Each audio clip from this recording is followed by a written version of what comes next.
Eleanor told me to wait for you. No.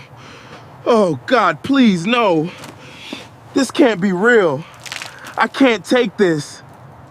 The autumn wind carried the bitter scent of wet charcoal and dying leaves down Carver Avenue.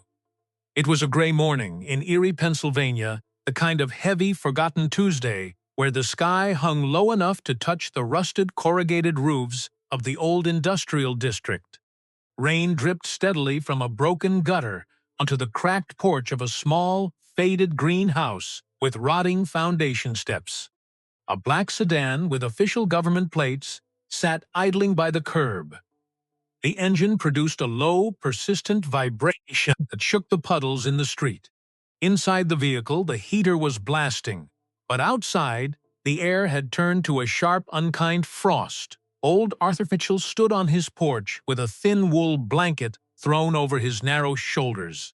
His fingers, severely twisted by 74 years of hard labor and a winter draft in a forgotten war, clutched the wooden railing for balance. His green suspenders were frayed at the edges, holding up khaki trousers that were far too loose for his frail frame. A young man in a tailored charcoal suit stepped out of the idling sedan. His leather shoes clicked sharply against the wet asphalt, a cold, clinical sound that made the stray dogs under the porch crawl deeper into the shadows. He carried a heavy aluminum clipboard tightly against his chest like a weapon. His name badge read Marcus Vance, Senior Enforcement Officer. Vance did not look at the old man's face. He kept his eyes locked onto the white document attached to his clipboard. He walked up the cracked steps without wiping his boots.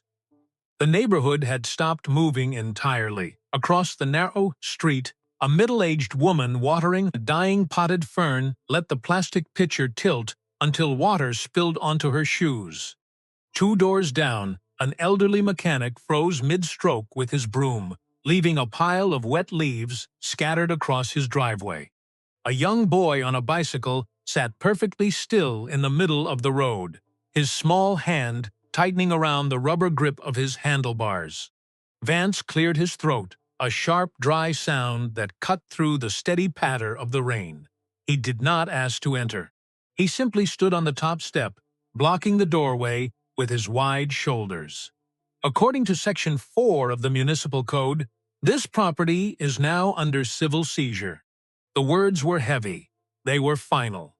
Arthur did not answer immediately. He looked down at the officer's polished shoes, then at the small, tarnished brass object sitting on a wooden crate near the door. It was an old military pocket compass, its glass face cracked down the center, its metal casing darkened by decades of sweat and oil. The needle inside flickered weakly toward the north. Vance glanced down at the compass with a small, dismissive curl of his lip. He pushed his gold-rimmed glasses up the bridge of his nose. He tapped his pen against the aluminum board 3 times. You have precisely 20 minutes to gather your personal medicine and 1 change of clothes before the locks are changed. Vance spoke with the absolute certainty of a man who believed the law was a machine that required no mercy. He did not see a human being. He saw a delinquent account number that had reached its expiration date. Arthur slowly reached out his right hand, his fingers trembling as they closed over the cracked brass compass. He did not raise his voice. He did not plead. This house belonged to Eleanor. Arthur whispered the name so softly it was almost swallowed by the wind. Vance sighed heavily, turning a page on his clipboard with a loud, aggressive snap.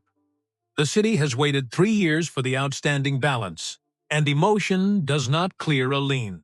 But nobody on that cold street understood what was actually engraved on the back of that faded brass compass yet. The world on Carver Avenue seemed to grind to a heavy, agonizing halt. The rain did not pour. It lingered in the gray air, suspended like a damp wool blanket over the rows of narrow shotgun houses. Every sound became magnified, echoing against the cracked concrete sidewalks. The steady, mechanical drip, drip, drip from Arthur Mitchell's rusted roof awning sounded like a funeral drum. marking the seconds of a man's life being stripped away in public view. The air was thick with the scent of wet coal dust from the old rail yards down the hill, and the faint, burnt grease aroma of cheap lard from Mrs. Gable's kitchen across the street. It was an old scent, a permanent fixture of a neighborhood that had spent 40 years breathing in the exhaust of industrial decline. Nothing here was fresh, nothing here was new. Marcus Vance stood perfectly still on the wet wooden porch, his expensive leather loafers slowly absorbing the dampness from the rotting cedar planks. He clicked his silver pen again. The sharp click-clack broke the silence like a small pistol shot. He did not look at the old man. Instead, his eyes darted toward the aluminum siding of the house, calculating the depreciation value of a structure that had sheltered a family for 4 decades. Behind his clinical gaze lay the exhaustion of a man who spent his weeks looking at human misery through the lens of spreadsheets. He had 3 more evictions scheduled before noon. His coffee had gone cold in the cup holder of his black sedan. To him, the old man's trembling hands were not a tragedy. They were an administrative delay. Below the porch, the small details of the neighborhood's quiet existence became painfully clear. A rusted red wagon with 3 wheels sat abandoned in the mud near Arthur's dying hydrangea bushes, its metal bed filled with stagnant rainwater. In the driveway, 2 houses down, the old mechanic, whose name was Thomas Boyd, did not resume his sweeping. He stood with his calloused hands resting on the worn hickory handle of his broom, his grease-stained overalls stiff from the damp cold. Thomas knew the exact layout of Arthur's house. He had helped Arthur fix the water heater in the winter of '96, drinking cheap whiskey from paper cups while the blizzard rattled the windows. He knew the kitchen floor squeaked right in front of the sink. He knew the back bedroom smelled faintly of dried lavender because Eleanor had kept sachet bags in the dresser drawers until her heart failed. Now Thomas simply watched. His jaw was set tight, his weathered face mapping a lifetime of quiet endurance and unspoken frustration. He did not yell at the officer. In this part of the city, men did not shout at the law. They simply memorized the injustice. A stray black cat with a torn left ear crept out from beneath the sagging porch steps, its paws leaving tiny, wet impressions on the mud before it froze, sensing the tension in the air. The animal looked up at the old man, then at the polished shoes of Marcus Vance, its tail twitching once before it retreated into the dark, damp crawlspace below the house. Inside the small greenhouse, the silence was even heavier. Through the screen door, the dim light of a single 40-watt bulb illuminated the hallway, casting long, tired shadows against the faded yellow wallpaper. A small refrigerator in the kitchen hummed with a low, vibrating rattle, a sound that had filled the house for 30 years. It was the only sign of life inside, a stubborn, mechanical heartbeat in a home that was about to be emptied. Arthur Mitchell did not move. He stood with his back slightly curved, his eyes staring into the dark grain of the porch floorboards where the gray paint had entirely worn away. He felt the cold iron of the brass compass resting against his palm, the sharp edges of the cracked glass face pressing into his skin. He took one slow, deliberate breath, his chest rising and falling beneath his thin flannel shirt. The wind caught the edge of his wool blanket, flapping it weakly against his side. The sharp sting of the Erie wind faded, replaced in Arthur's mind by a far bitterer cold. It was January 1999. The winter in Akron, Ohio, did not play fair. Snow did not fall gracefully there. It drove sideways, gray with highway salt and factory soot, packing itself into ice sheets against the brick walls of the broken apartment complex on Frederick Street. Inside a tiny second-floor unit, a 15-year-old LeBron James sat on the edge of a mattress that rested directly on the linoleum floor. The apartment was dead quiet, except for the rhythmic, metallic clanking of the radiator pipe, which produced plenty of noise but almost no heat. LeBron breathed into his cupped hands, his fingers stiff from the chill that seeped straight through the thin drywall. His mother, Gloria, was still out. She had been gone since 5 in the morning, walking 4 miles through unshoveled sidewalks to her shift at the commercial laundry facility near the tracks. Her boots had a hole in the left sole. LeBron knew this because he had watched her line the inside with cardboard from an old cereal box the night before. The boy looked down at his size 15 feet, tucked into sneakers with frayed laces. He was already 6 feet 5 inches tall, a giant child who didn't fit into the small world around him. In the hallways of his school, people stared. Some kids called him a freak. Others assumed he was dangerous because of his height and the worn knees of his jeans. He absorbed the whispers with a quiet, heavy restraint, folding his large frame into tiny school desks and remaining completely silent when the landlord shouted at his mother for being 4 days late on the rent. But LeBron had a secret in his dresser drawer. It was a thick gray wool sock, heavy with the weight of a year's worth of survival. Every dollar inside that sock had a story written in sweat. $5 from clearing heavy wet snow from the driveways of the affluent houses on the hill. $10 from carrying greasy iron parts behind the old radiator shop. $2 from stacking crates of rotting cabbage at the market after the trucks unloaded. Bill by bill, crumpled and damp, he had smoothed them flat under his mattress each night before bed. He pulled the sock out now, counting the money under the dim light of a buzzing fluorescent bulb. $412. He walked down the creaking wooden stairs of the complex, the gray wool sock shoved deep into his pocket. His goal was an overgrown gravel lot 3 blocks away, hidden behind a leaning chain-link fence where old cars went to die.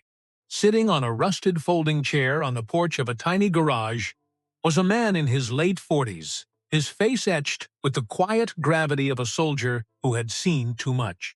His name was Arthur Mitchell. Arthur did not stand up when the massive teenager entered the lot. He simply looked up, his eyes traveling all the way from LeBron's worn shoes to his serious, unblinking face. He saw the boy's giant hands, raw and red from the winter air, clutched tightly in his pockets. "I need a car, sir," LeBron said. His voice was transitioning, rough and deep, but steady. "Something that can handle the snow. Something for my mom." Arthur took a slow sip from a chipped porcelain mug. He didn't look at LeBron like he was a monster or an athlete. He looked at him with an old, heavy recognition, as if he had been waiting for this exact traveler to cross his path. He led LeBron to the back of the frozen lot, where a white 1997 Ford Explorer sat under the heavy branches of a dead oak tree. The paint was faded, the driver's side door was dented from an old accident, and the interior seats were patched with black electrical tape. "This one runs," Arthur said quietly, turning the key in the ignition.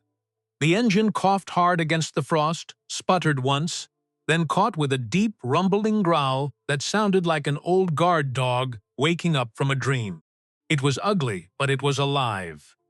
LeBron pulled the gray sock from his pocket, his hands shaking slightly as he counted out $400 onto the cold metal hood. It was every dollar he had for food and clothes, laid bare under the gray Ohio sky. Arthur gathered the crumpled bills without counting them. He reached into his heavy canvas jacket and pulled out a plain iron ring with 2 keys. "Take care of her," the man said. "She'll get your mother where she needs to go if you listen to the engine." LeBron nodded, his heart swelling with a wild, unspoken freedom. He turned to climb into the driver's seat, but Arthur held up a hand. "Wait here," the man said. Arthur walked into his small office, the screen door slapping shut behind him. When he returned 2 minutes later, his face had softened into a raw, open tenderness. He reached out, took LeBron's massive right hand, and pressed something small and cool into the center of his palm. It was a tarnished, brass pocket compass with a cracked glass face. "My Eleanor would have wanted you to carry this on the road," Arthur whispered, his voice cracking against the winter wind. LeBron stared at the compass, completely confused. He didn't know who Eleanor was. He didn't know the old man's heart was entirely broken. He closed his large fingers around the brass and said, "Thank you," before driving the white Explorer out into the snow, leaving the old man sitting alone in the cold. The memory vanished into the cold, Erie air of 2026, but the brass compass remained heavy in Arthur's hand. On the porch, Marcus Vance took a step forward, his polished shoe coming down inches from the old man's frayed trousers.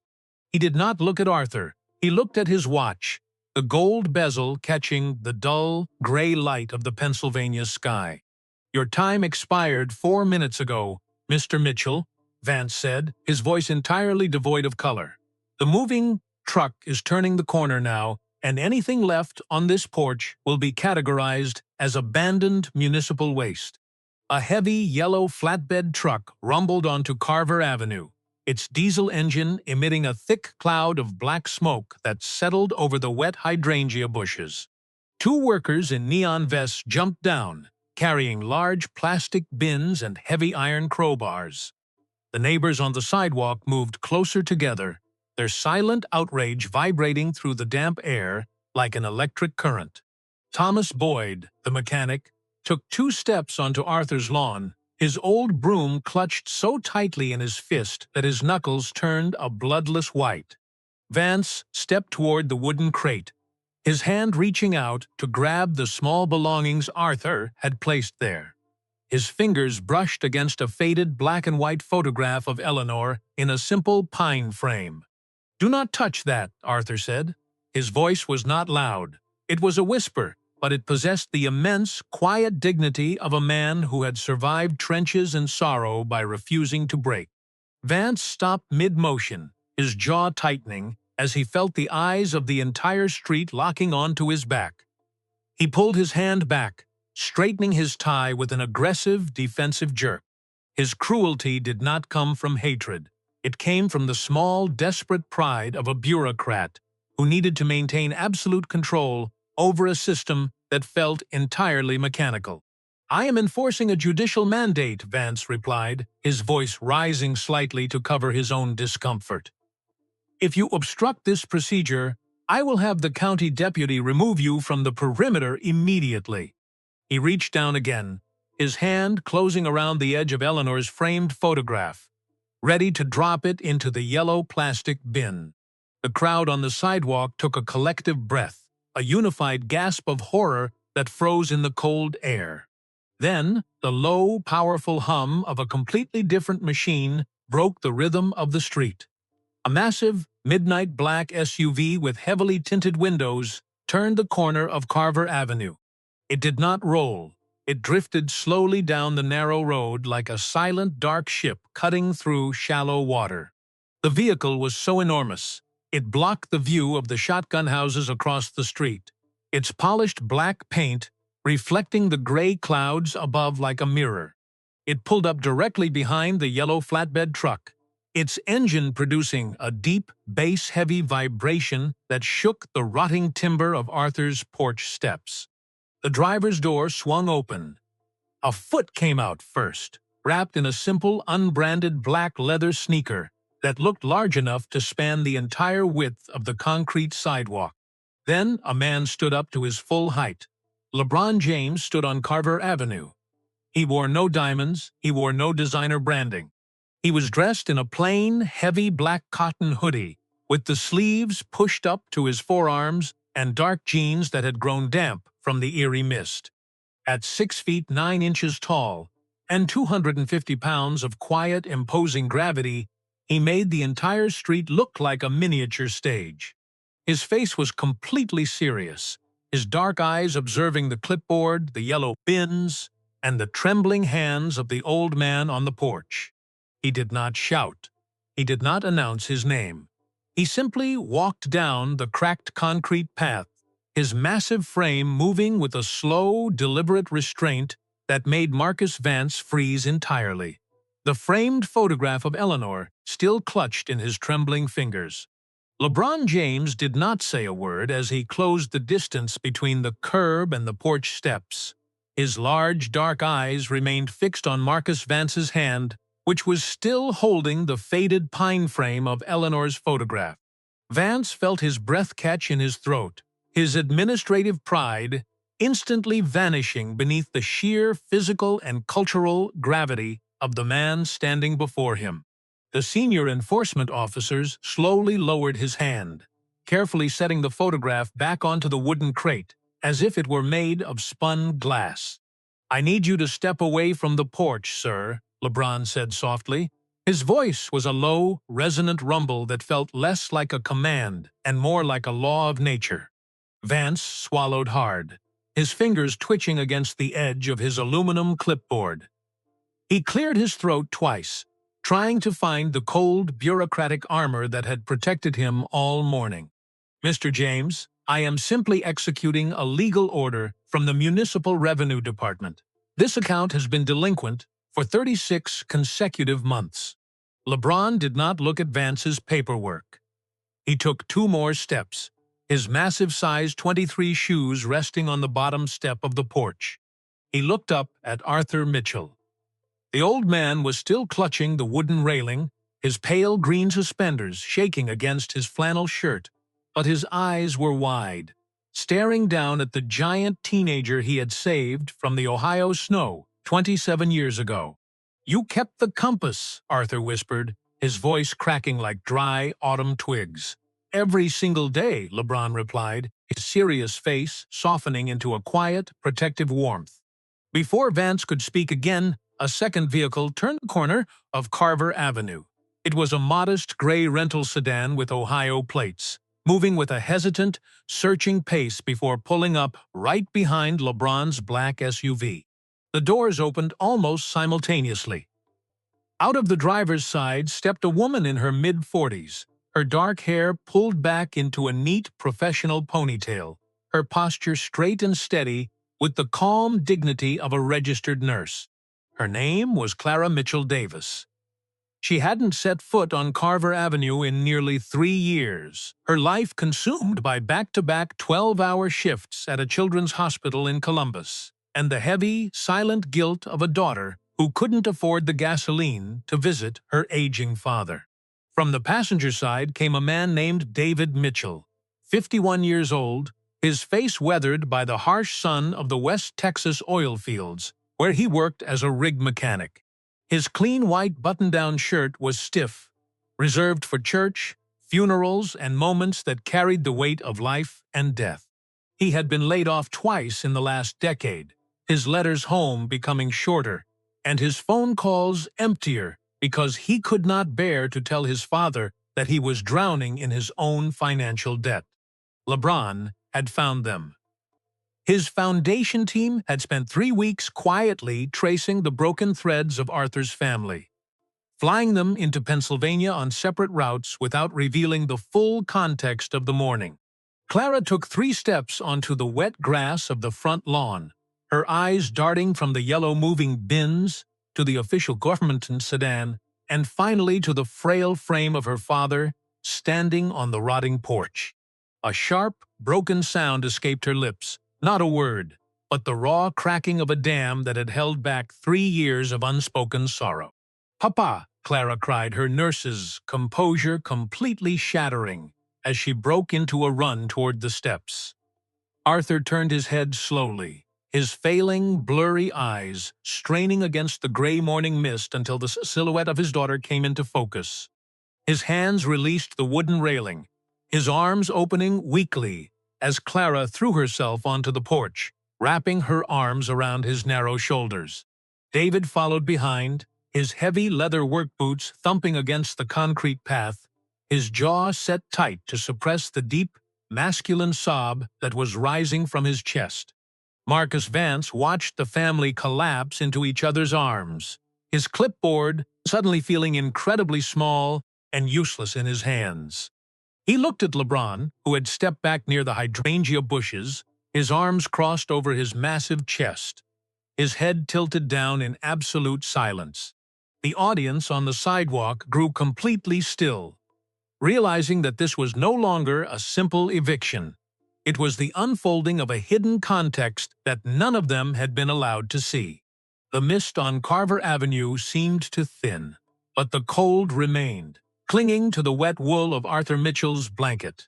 LeBron James took a slow, heavy step onto the first wooden stair, his massive frame casting a long shadow that completely covered Marcus Vance's polished dress shoes. He did not look at the officer with anger. His face held the immovable, clinical stillness of a mountain. He reached into the deep pocket of his black hoodie and pulled out a heavy, white parchment envelope, sealed with a single strip of secure blue adhesive tape. He held it out, not with a flourish, but with the quiet precision of a man handing over an iron key. "You should open this before your workers lift another bin, sir," LeBron said, his voice dropping an octave, carrying a weight that made the aluminum clipboard in Vance's hand vibrate against his thumb. Vance swallowed his pride, his fingers trembling slightly as he set his silver pen into his breast pocket. He took the white envelope, sliding his finger under the blue seal with a dry, paper-tearing sound that was the only noise on the silent porch.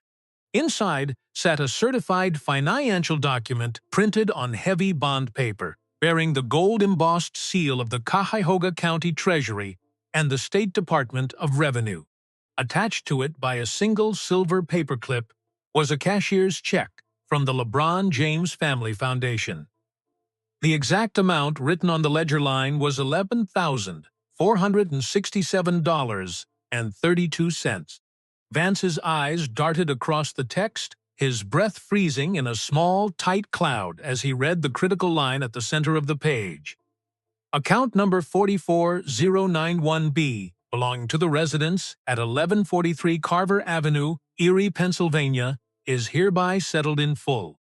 All municipal liens, administrative penalties, and foreclosure mandates are permanently dissolved. The senior enforcement officer felt the blood completely drain from his face, his jaw dropping down as the administrative certainty he had carried all morning turned into a catastrophic public error. The document was dated 48 hours prior, processed through the state capitol's emergency electronic portal. The city hadn't just been paid. The account had been cleared before Vance had even checked out the keys to his government sedan that morning. "Papa," Clara whispered, her eyes turning from the paper in her brother's hand back to the frail face of her father. "You never told us about the tax notices. You never said a word." Arthur did not look at his daughter. He kept his blurry eyes fixed on the cracked concrete path below, his small, thin shoulder twitching with the immense, suffocating weight of a proud crier who had chosen to freeze in silence rather than admit to his children that he was losing the only house Eleanor had ever loved. David Mitchell took a step closer to Marcus Vance, his grease-stained mechanic's hands opening and closing at his sides, his chest heaving under his stiff white button-down shirt. "You were going to throw his life into a yellow plastic box," David said, his voice thick with a dangerous, quiet outrage. "He was 48 hours away from the streets because of an $11,000 spreadsheet?" Vance did not defend himself. He could not. He simply stood with his shoulders slumped, the heavy aluminum clipboard slipping down until it rested weakly against his thigh. The system he had served so blindly had completely unraveled in his hands, leaving him entirely exposed under the unblinking gaze of the entire neighborhood. LeBron did not join the argument. He reached down to the wooden crate, his large fingers gently picking up the tarnished brass pocket compass.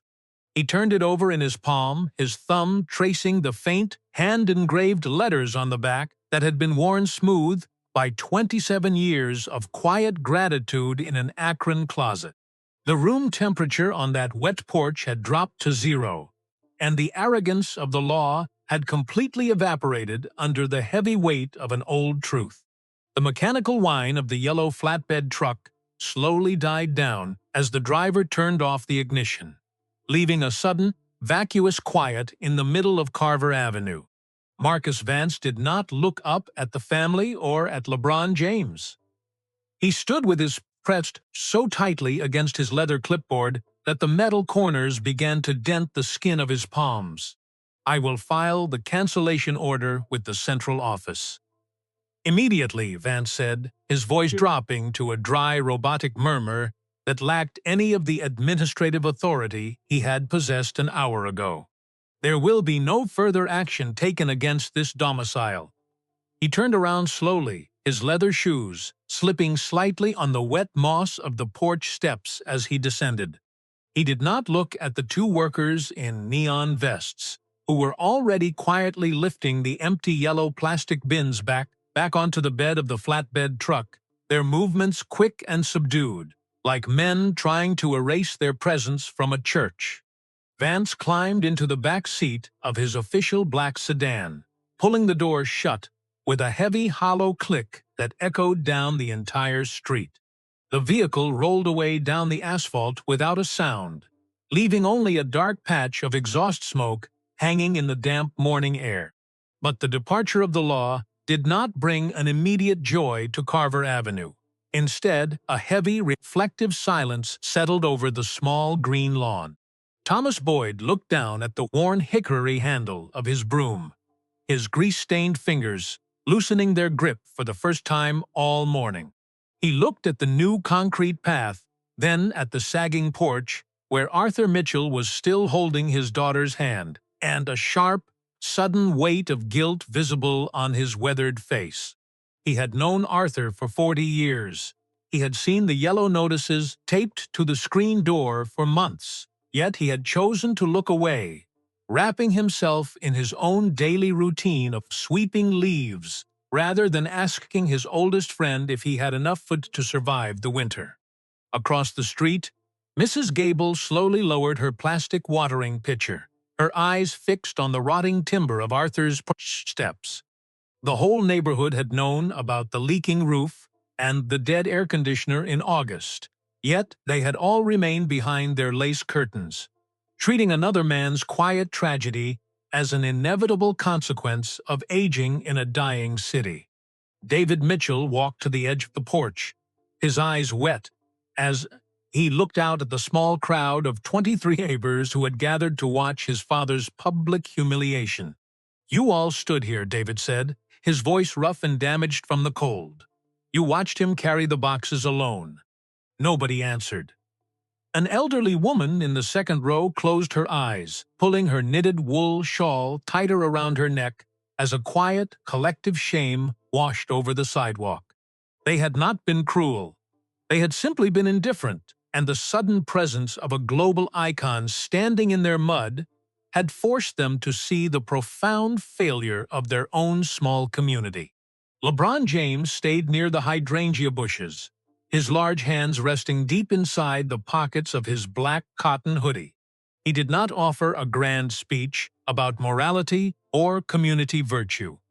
He understood, better than anyone on that street, that the world did not change through theatrical lectures, but through the quiet, heavy weight of realistic consequences, and the simple willingness to stand as a witness to human dignity.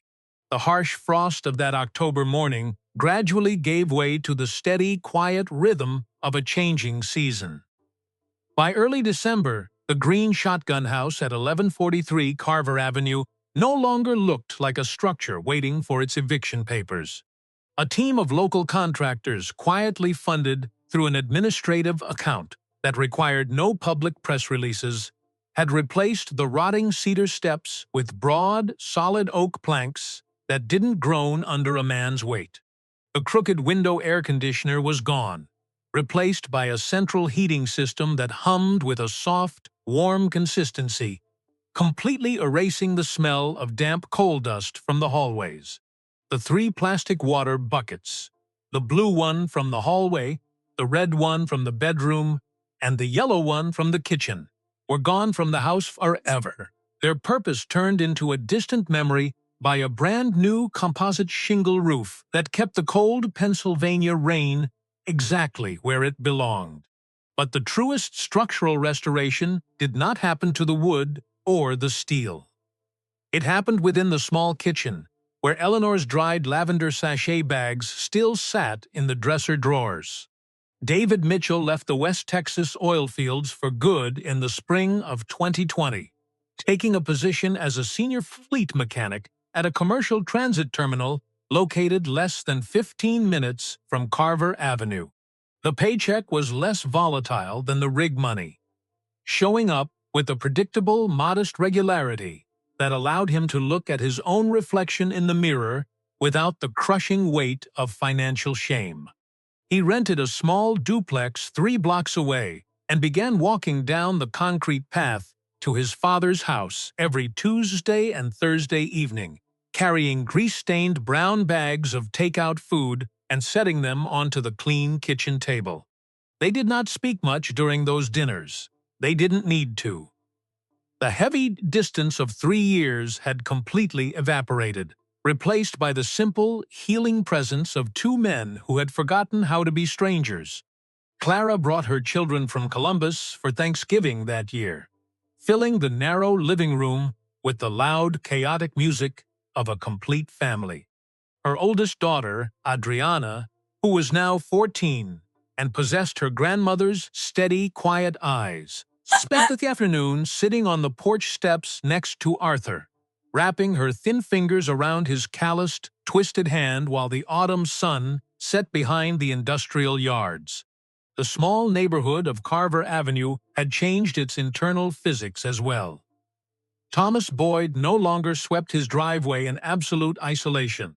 He frequently left his hickory broom against the fence to walk over and sit in a folding chair on Arthur's new porch, sharing stories about the old winter of '96 over mugs of cheap coffee. The community had not become a theatrical paradise of virtue, but the collective indifference that had frozen the street for 3 years had permanently thawed, replaced by an unspoken understanding that human dignity was something they were all responsible for protecting at ground level. The cold December twilight settled over Erie like a quiet blessing, casting long, purple shadows across the smooth concrete of the new front path.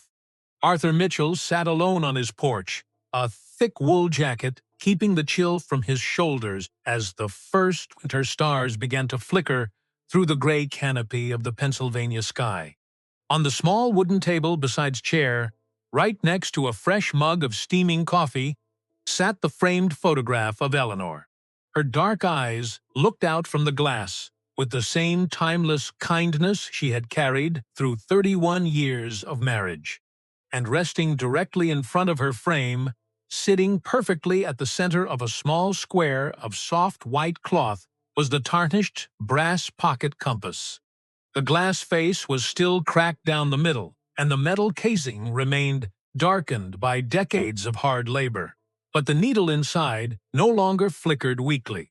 It pointed due north with an absolute, immovable certainty, as if it had finally finished its long journey through the frost.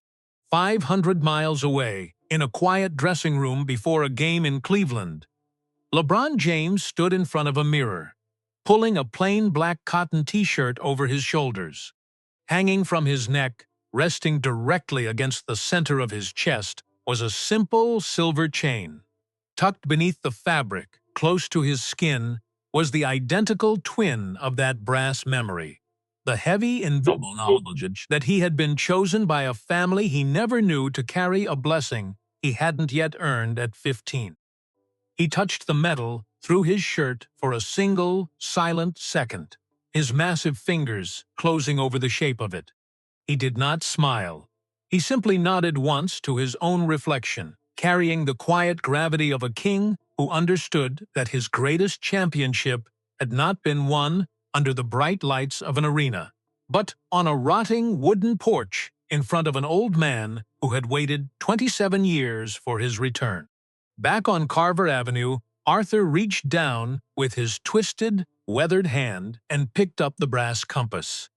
He turned it over slowly under the soft glow of the new porch light, his thumb tracing the 9 hand-engraved words on the back that had survived the snow, the miles, and the long, bitter silence of indifference. Para mi viajero con todo mi amor. Arthur closed his fingers around the brass, holding it tightly against his flannel shirt as a single quiet tear rolled down the deep lines of his cheek, dripping onto the clean wood of the top step. He looked up at the empty sky, his voice barely louder than the winter wind rustling the dead hydrangea bushes below. "She was right about you, son," Arthur whispered into the dark. He set the compass back onto the white cloth, leaning his head against the high back of his chair as the radio inside the house began to play a low, familiar melody from a time when the world was exactly the size of a small kitchen. The street was entirely silent. The stars came out, and the circle that had begun in a frozen Ohio car lot finally beautifully closed forever.